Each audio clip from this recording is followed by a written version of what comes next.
With just 5 games left to go in this rotten season, all eyes are on the offseason in Leafland. You're listening to the Locked On Leafs podcast, part of the Locked On Podcast Network. It's your team every day.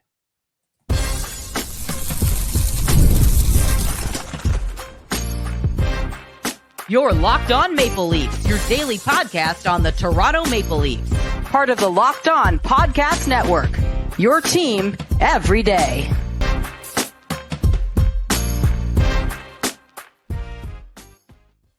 Hello and welcome into the Locked On Leafs podcast, a daily Maple Leaf centric podcast hosted by myself, Mike DiStefano, and my co-host, Dave Morassutti. What's poppin', Dave? How you doing?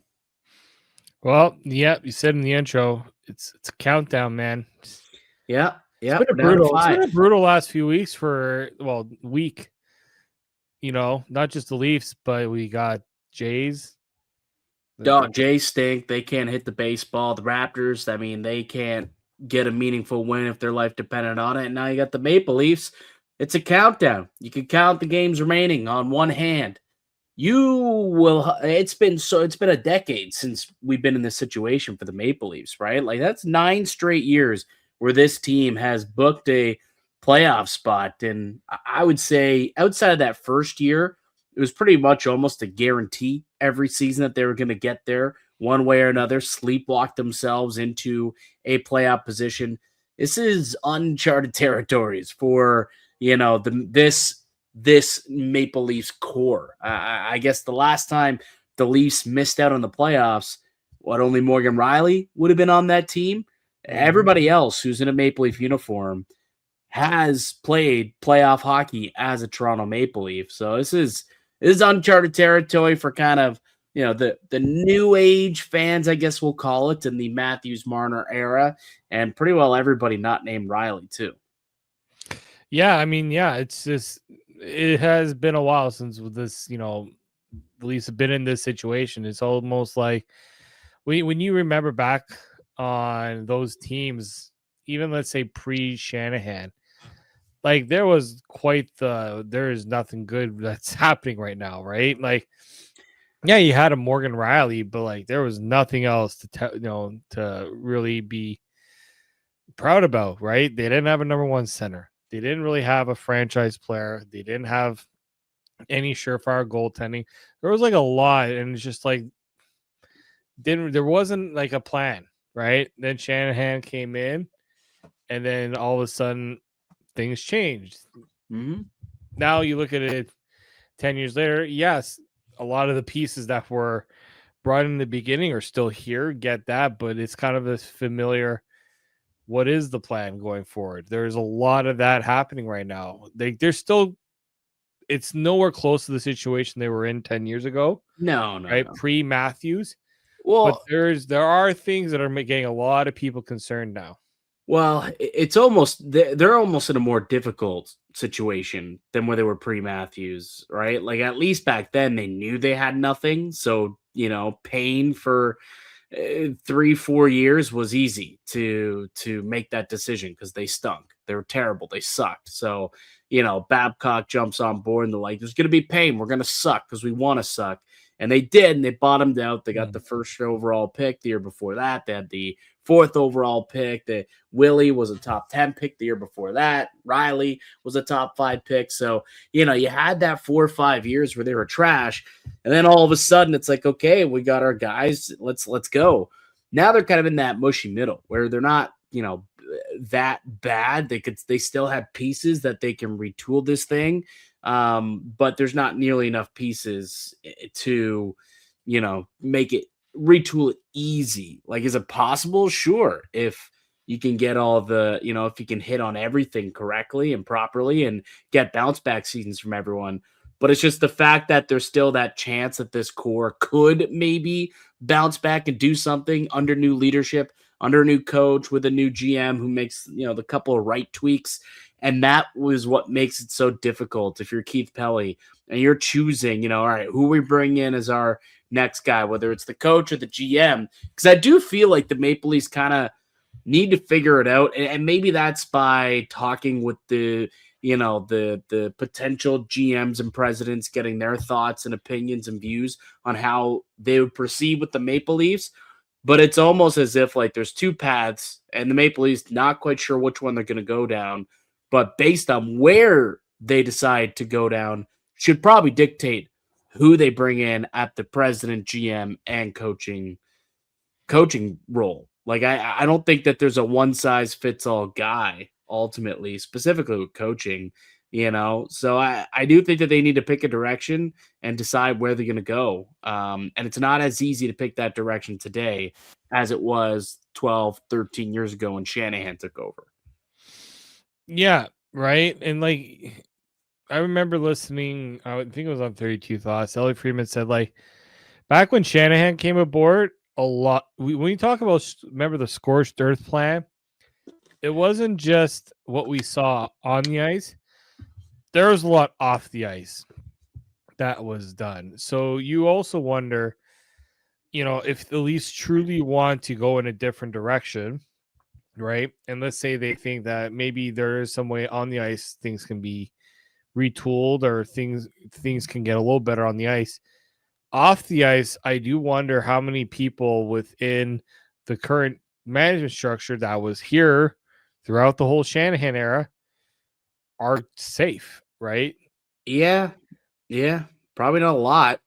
But I think it depends. That's what I mean by I think they need to figure out which direction they're going to go in. Because if they're going to retool this thing, I think they need a little bit of continuity. So I don't think that they'll go scorched earth and fire everyone, front office, on the ice, off the ice. Like, I don't know if that necessarily is the direction they go in if they retool it. But if you're rebuilding completely and you are going scorched earth, then yeah, I think you'll wipe out all 6 of those AGMs or a good number of them. You kind of start almost from scratch if that's what you're doing. You trade Nylander, Matthews, Riley, Tavares. You go and get draft picks and young prospects, and you try and utilize those as best you can to build up this team to be competitive again 3, 4, 5 years from now. And that's when, your Cowens and your Nyes of the world are going to be in their prime. And you hope that the picks and prospects you brought back for those star players turn into superstars. Now, will they turn into an Austin Matthews?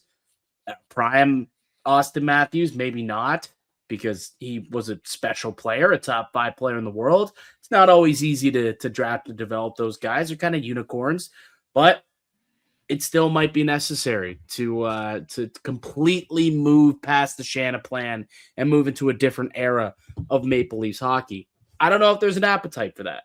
Based on Keith Pelly's press conference, it doesn't seem as though he wants to go in that direction. But what we're hearing from a number of insiders, all the sources out there, a lot of the GMs that are speaking with Pelly are trying to tell him, hey, I would probably try and do the rebuild. And whether that means scorched earth or, trading 1 or 2 of like those young key players that we talk about, those foundational pieces, I don't know. But I do think that when we hear of the hire, I think maybe even the hire itself will give us some insight into the direction the Maple Leafs are going in.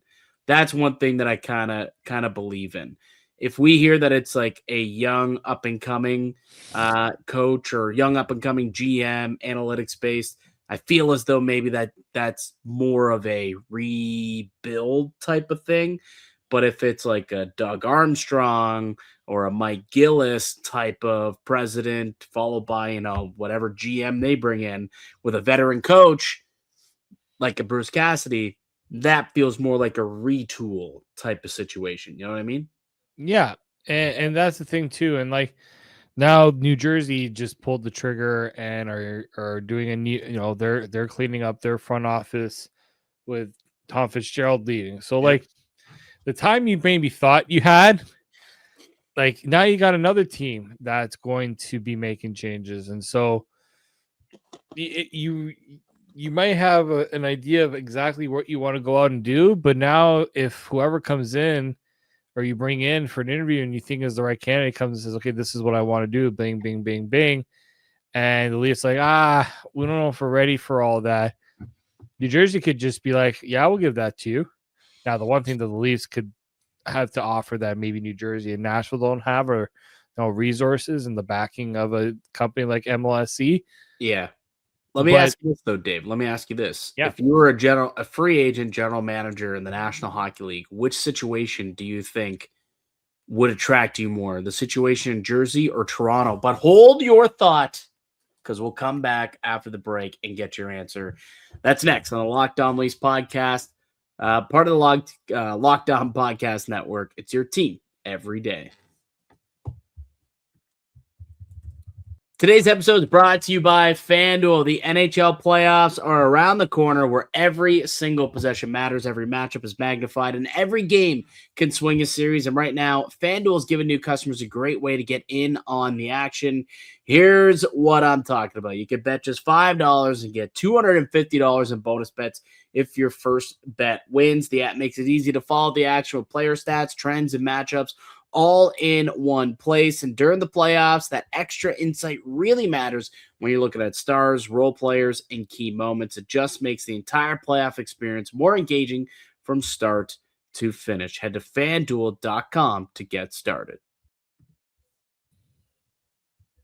Welcome back into the Locked On Leafs podcast. Mike DiStefano, Dave Morassutti with you, as we are each and every weekday, Monday through Friday, with brand new episodes of the Locked On Leafs podcast, free and available wherever you find your podcast. You can also subscribe to the show on YouTube as well. And let us know down below. Dave's going to answer this question. If you were a free agent general manager with no bias, which situation would you rather have? Which job would you rather proceed with? The Devils GM job or the Maple Leafs GM job? Dave, the floor is yours. Oh, I would probably look at the Devils job because that core is younger. Mm-hmm. Obviously, goaltending is a question mark there, but goaltending, if you're smart, you can maybe find ways to upgrade that. Although they are pretty locked in with Markstrom and Allen right now, from what I remember. They locked in Markstrom before the season started doing extension. So might want to play out the year before you lock in. Yeah. Before you lock that guy down. Because I think that extension kicks in next season at $6 million. So 2 more years at $6 million. They have Jake Allen locked in at 1.8 for quite some time. I don't even know if they got a goalie. They don't really even have like a young up and coming goalie that's, a top prospect. But they once thought Nico Dow was supposed to be that guy, or I think, right? Or like Dawes. Yeah, he hasn't really been it. But that hasn't really kind of. As the Maple Leafs showed, I mean, you can kind of patchwork and figure a goaltending out, pretty quickly. And hey, if maybe Stolarz, who's from Jersey, the Leafs are moving on from a goaltender this offseason, that might even be a something you do really quickly. You get 2 brand new GMs trying to make a first deal. That might be a good place to start if you're on either side of the aisle. But I think I'm with you. I think the Devils' job in terms of the on ice stuff, the prestigiousness of being a general manager of the Toronto Maple Leafs has its own aura to it, obviously. But in terms of like what roster is constructed better moving forward, I think it's the Devils, because this is a team that has their first 2 first round picks for the next 3 years. They had their their second round picks for the next 3. Like, they got their picks, right? They've got a few prospects, nothing great, but neither does Toronto. But they've got a couple of guys, but they've got some young talent as well to go along with your Jack Hugheses, your Nico Hischier's, your Jesper Brotts, the Timo Meyers of the world. Dawson Mercer is starting to, kind of come into his own and enter his prime. And that's to go along with a good, young, talented defensive group in Simon Nemec and Luke Hughes. You've got Brett Pesce, Dougie Hamilton. You also have some pieces that you can move on from and get better and tool this thing. Toronto, they just don't have that young stud defenseman like a Luke Hughes or a Simon Nemec. They just don't have it. And forward-wise, they're probably – at this point, actually, I'd say the Devils probably have the better forward group because, Jack Hughes right now – and it's funny because, this offseason we were clowning on the NHL Network and clowning on Mike Rupp for putting Jack Hughes ahead of Austin Matthews and best NHL centers, but I think right now I think Jack Hughes probably, you could argue, is playing better hockey than Austin Matthews. This season at least. Obviously, Matthews not playing right now specifically, but prior to the injury, Hughes was, and Hughes is younger and cheaper. That's the thing too.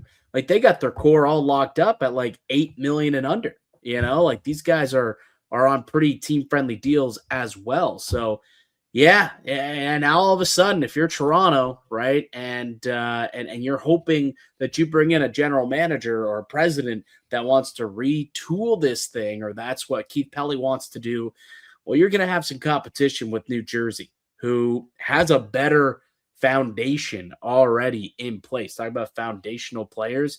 I mean, Jack Hughes, foundational. Heischer, Bratt, these are foundational pieces. Luke Hughes, foundational piece. They've got them over there too, and they're a little closer to getting back into the contention for the playoffs. So, just like the Islanders made the head coaching search a little harder for the Toronto Maple Leafs, the Devils made the GM search a little harder too. Although one thing Greg Wyshynski brought up, was it Wyshynski? Yeah, Greg Wyshynski brought like an hour ago. Mm-hmm. Expect to hear a lot of Brendan Shanahan to the Devils speculation. That would make some sense. Bring him in. But like, again, I think, would Shanny be a GM? Does he want to be a GM? No, or is that like a president? I think he'll want someone. He probably will be. We know that he has his hand in hockey on ice decisions for sure. He needs somebody to do the grunt work for him. And look, that's where I get worried. Where he can go and he can find his next Kyle Dubas. Hey, and who's the guy we keep talking about in Toronto? That Meta cat from Florida. Yeah. Again, who hired Kyle Dubas and gave Dubas the keys to the kingdom? Brendan Shanahan.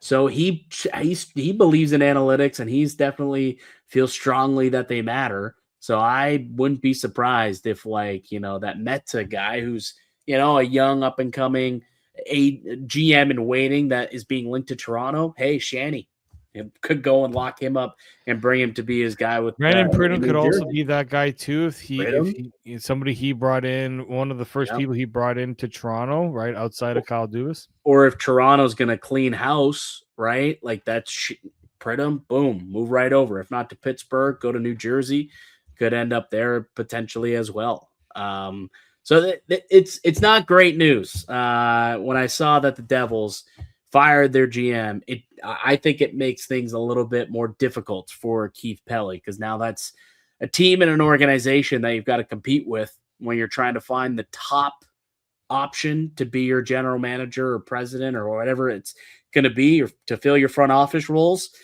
The Devils, that's an attractive team with an attractive roster and core, and their cap is set up well. They've got draft picks.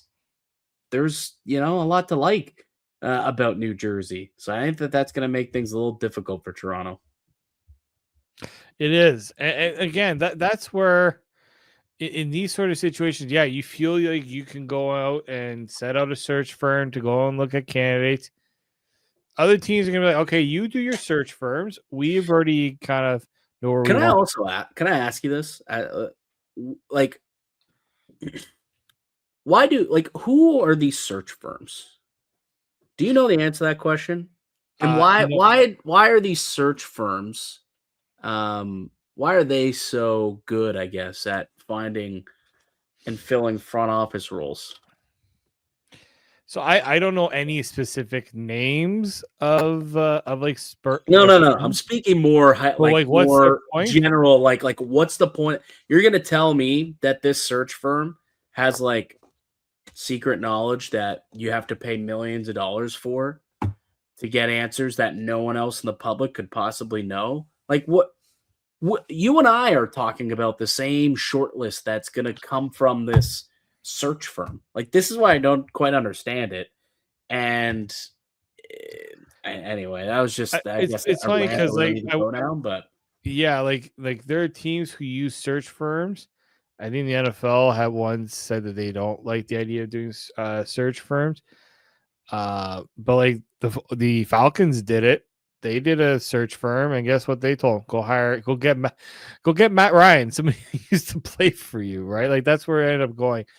a friend of mine just like, bruh, just tell me, I'll go and tell you who you should go and hire. Well, that's what I mean. Like, you really need to hire a multi-million-dollar search firm to give you the same list of 8 guys that Mike and Dave talk about on the Locked On Leafs podcast. Like it's goofy. I don't know. It's more of like a buzz wordy thing. It almost makes me feel like it's Keith Pelly delegating as opposed to diving in himself, which is not something I particularly love to hear, considering that, the position that the team is in and they need him to be doing all the due diligence he possibly can. And maybe this is his way of doing due diligence, I suppose. But it's like, to me, what would have made more sense, and the NFL teams have done this many times, you call up somebody who's held an executive role before, and that would be different. And do a consultant, like, hey, we got all these candidates, can you help us go through and tell us which one you think is the best option? Like Brian Burke, right? You bring in a Berkey or something as a consultant and you get his thoughts on it, whether or not Burke is the right guy. I'm just throwing it out. Even there. A David Poyle, hey, you kicking go. around, you have a minute, are you interested in making a few bucks? Right? Call up Scotty Bowman. Hey, what do you think? Right? Something like that. I don't know. Maybe these search firms do have these guys, and I have no idea, to be completely honest with you. That's why I was wondering if you knew, but it's just such a buzzword. Yeah, we have search firms to go out and find us the best candidates. It's like, I can refer you to like 38 podcasts and articles that have done deep dives on top candidates. You don't need to spend billions and millions of dollars on a search firm, Keith Pelly. But anyways, I digress. We'll see how this all shakes out when all's said and done. It's another off day though. Maple Leafs with another off day, so they've been off since Saturday. So there's no game there, no game Saturday, or no game tonight, no game last night. But they're gearing up for a big 5-game slate to end off the season. They've got Washington and New York as a back-to-back this weekend. So Washington and then Peter DeBoer's Islanders coming to town on Thursday. And then they got Florida on Saturday, probably the biggest game remaining on the slate, mainly because it's a must-lose situation. And then Dallas for the home finale on Monday. And then next Wednesday, the Ottawa Senators in Ottawa. And that'll finish it up for the season for the Toronto Maple Leafs. Will they have any answers in place by then or shortly thereafter? We can only hope. All right, Dave. On the other side, we'll kind of put this on the back burner for now. I'm sure we'll have more to talk about tomorrow. But I got a fun little segment, fun little game, little quiz game that I want to play with you. So let's do that next here on the Locked On Leafs podcast, part of the Locked On Podcast Network. It's your team every day.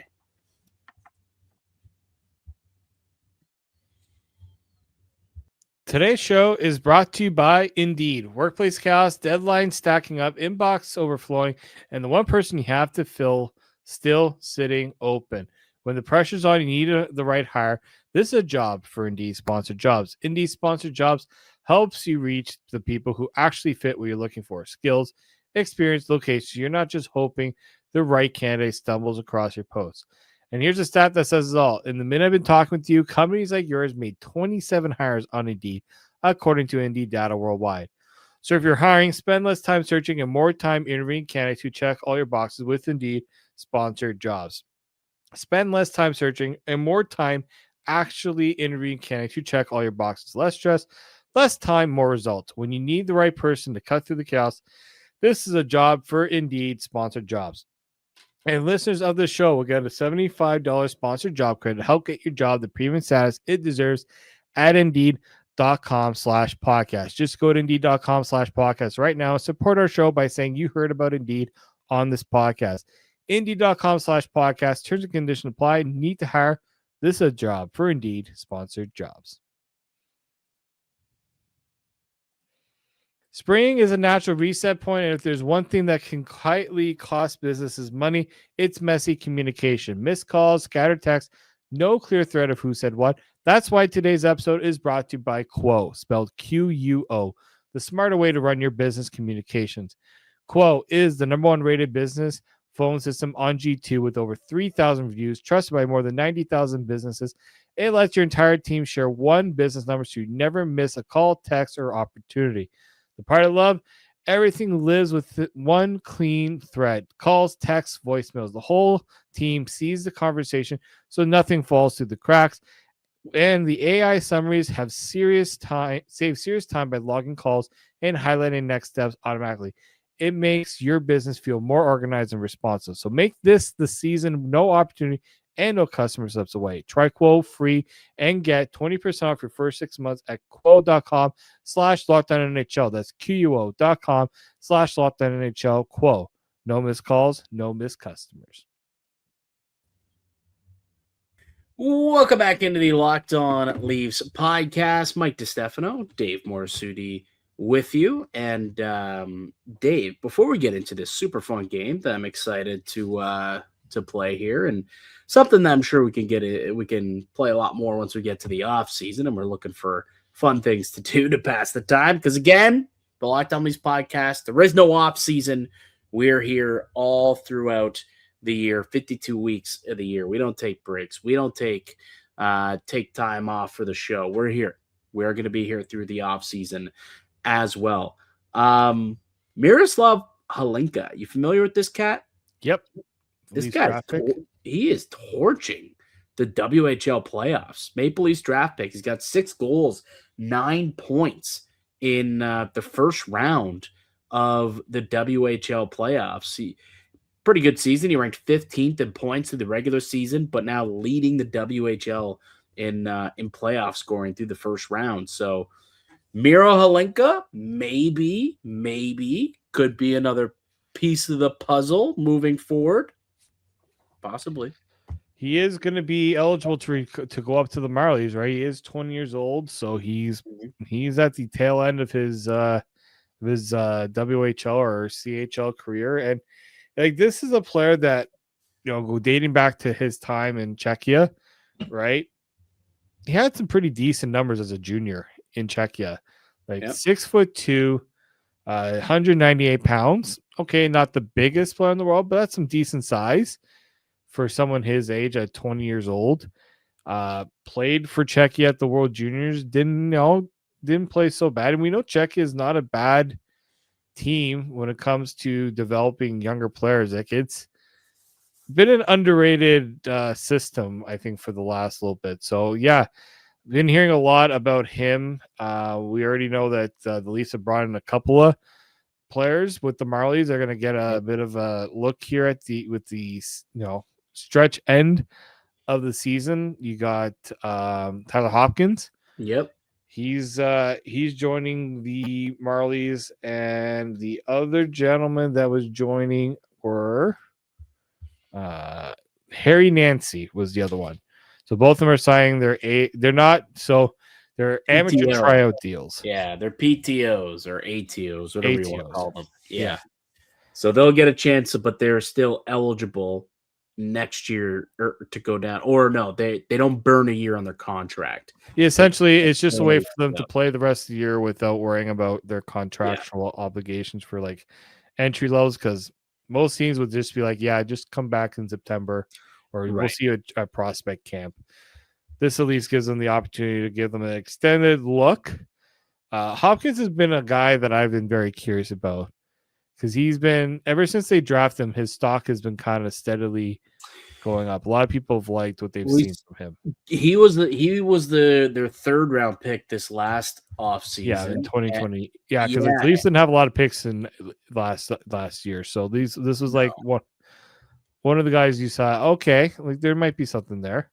Yeah, I think a lot of our draft friends and stuff, said that they actually liked the Hopkins pick, the value of the Hopkins pick in the third round, more than they liked the Tinas Koblar pick, Luke Koblar pick in the second round. Funny enough, there's a lot of draft pundits that are like, we flip those. I like that better. But so Tyler Hopkins, another guy who has had a really good season this year. D plus 1 year. He's gone out and He's played all right. He got traded midway through the season. But yeah, he ended up with 50 points in just over 50 games. So yeah, we'll see what he can do with the Marlies now. Get an opportunity for him, but yeah, so we'll probably try and continue to keep tabs on the Marlies now once we get into the playoffs, with the Maple Leafs being pretty well out of it at this point. Just next Wednesday, the final game for the Maple Leafs, and then that'll be it for the year. So we'll turn into the Locked On Marlies podcast at that point. They got some good. Got eyes on the ground down there, so we'll definitely have some content. This will be a lot like when the Marlies went on their Calder Cup run. Everyone within the Leafs were all Locked eyes in. Marlies. Locked in. All right, Dave, are you familiar with this game? Hurdle. No. So basically, this is like all over. We'll call it TikTok, but it's an NHL player guessing game, and so you can see the player's silhouette right here. Can you guess who that is?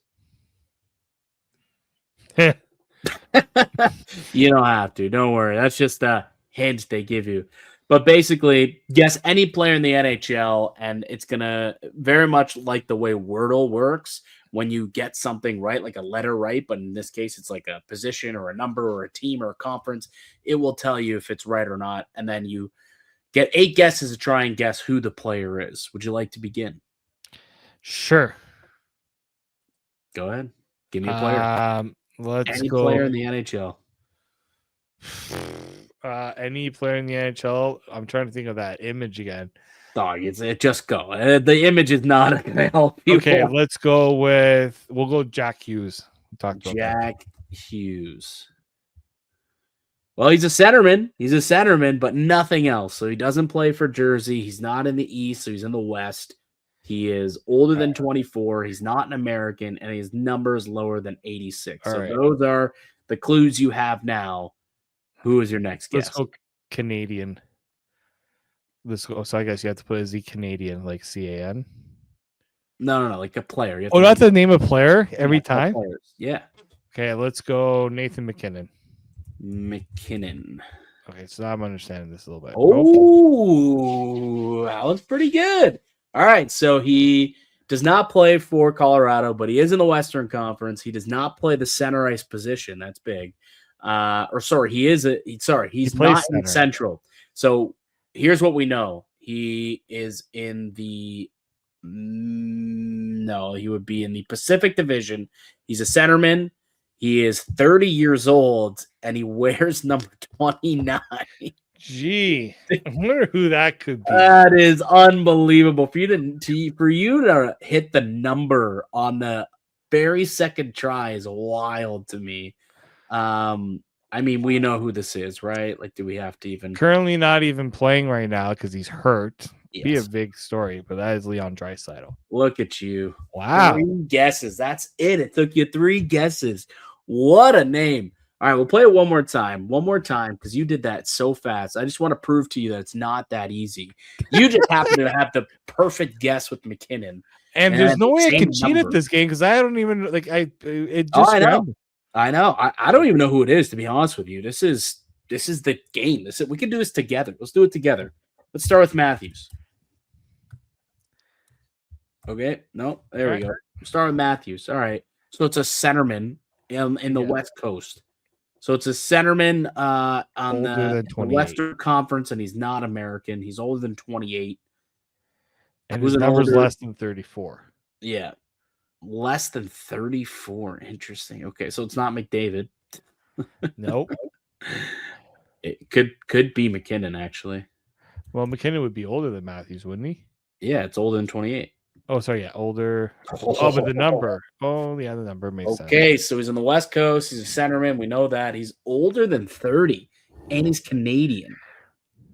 But his number is lower than 29. Okay, no, who are some low-end? Okay, he's in the Pacific Division. He's a center. He's a Canadian. Oh, man. Would they consider Marner a center? Well, it's lower than number 29, so it's definitely. Oh wait, yeah, nope, he's 91. But I'm thinking of the Eichel Leafs could be number. Eichel. No, he's older than Nope. 30. But he's also Canadian. Yeah, he's Canadian. Yeah. Is there someone on the Ducks? No. I mean, would they still have Ryan Strome on here? Actually, he would be. Yeah, I was wondering. Actually, that's okay. Pacific close. Canadian. He's older than 32, and he higher than 22. I'm assuming this means we're like one or two numbers. We're close. We're like right there. Yeah, we are right there. Pacific Division, like 33 years old, wears like number 23 or 24. Who wears 23 or 24? I'm trying to even think if there's like older centers. Like it wouldn't be Kadri because he's wearing 91 too in Calgary. Yeah. Well, sorry, he's in Colorado now. But still. Who? Man. Like the jersey, you got to almost think like the jersey numbers here, and like how that's going to help us. So he's in the Pacific Division, so we're talking Edmonton. What's that? Someone on the LA Kings. I'm wondering. Ooh, could it? Is it Scott Lawton? I don't know how old Scott Lawton is. Oh, he's 21, and he's 21 there. Damn. Okay. What numbers? Is Kopitar? No, because he's not on the Kings. So he's not on the Kings.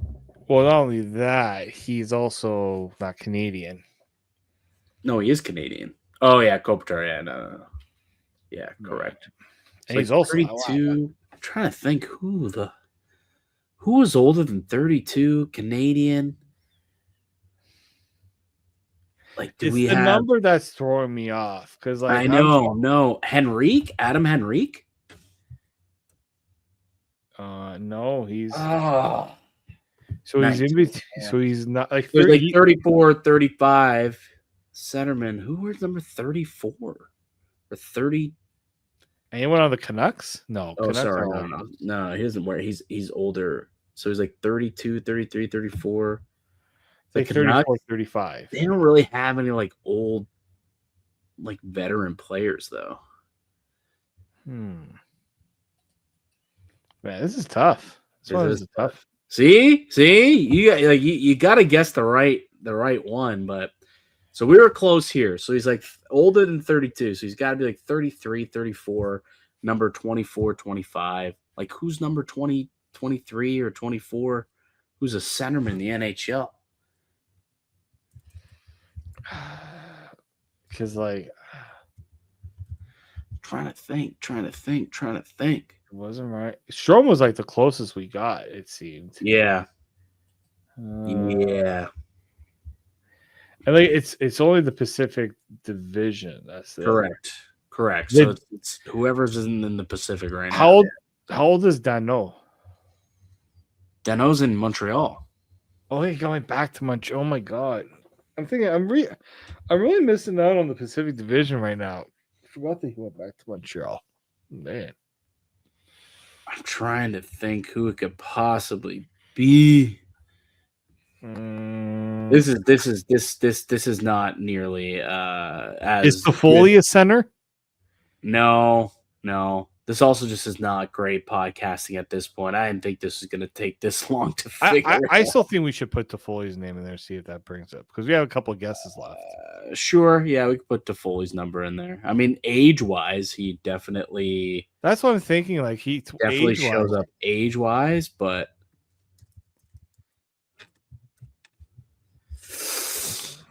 San Jose. Who else is on San Jose? That he's like 33 on San Jose. San Jose Sharks roster. Like who are we blanking on here? Maybe. I'm just thinking like and he has to be I know who it is. A Canadian Barclay Goodrow. I think it's Barclay Goodrow. What number is Goodrow? I mean, it probably is. There's only like a because they're all the That's other gotta guys be I'm it. thinking of on that team are younger, and I know he's Canadian. Wow, that took a while. You think I was gonna get I was the gonna partially say- good I'm role? I'm like, think of the roster, and I'm like, Oh he's the only man, old guy on that team. I know. All right. Toffoli was a close one too. Well, I knew he wasn't going to work in terms of number, and also I guess center. He's kind of played the wing most of his career, but at least that locked us into San Jose at the very least. But anyway, yeah, we can do a little bit more of that in the offseason. It's a fun little game. I've been watching a lot of TikToks and seeing other podcasts and stuff do it, so I was like, yeah, let's have some fun. But yeah, the first one went so well. The second one, we still got it. Like, you have 8 tries to get it. We got it on the 8th try, so we won. We succeeded. So good for us. But man, you killed it on that first one. Well, hats off to you. Leon Draisaitl, was so tough, you know. Well, yeah, it's definitely easier to think of Draisaitl than Goudreau, but like McKinnon set you up perfectly. Where it's like 29 in the West. Wonder who that could possibly be. Set you up perfectly. Anyway, all right. That'll do it for us here today on the podcast. I'd like to thank you all for listening and supporting the show. You can subscribe to the Locked On Leafs podcast on all podcast platforms and receive daily Leafs content. Follow myself on Twitter at Mickey_Canuck. Follow Dave at _Morassutti, and follow the show as well at Locked On Leafs. We'll be back with another episode for you guys tomorrow. But until then, keep it locked right here on Locked On Leafs.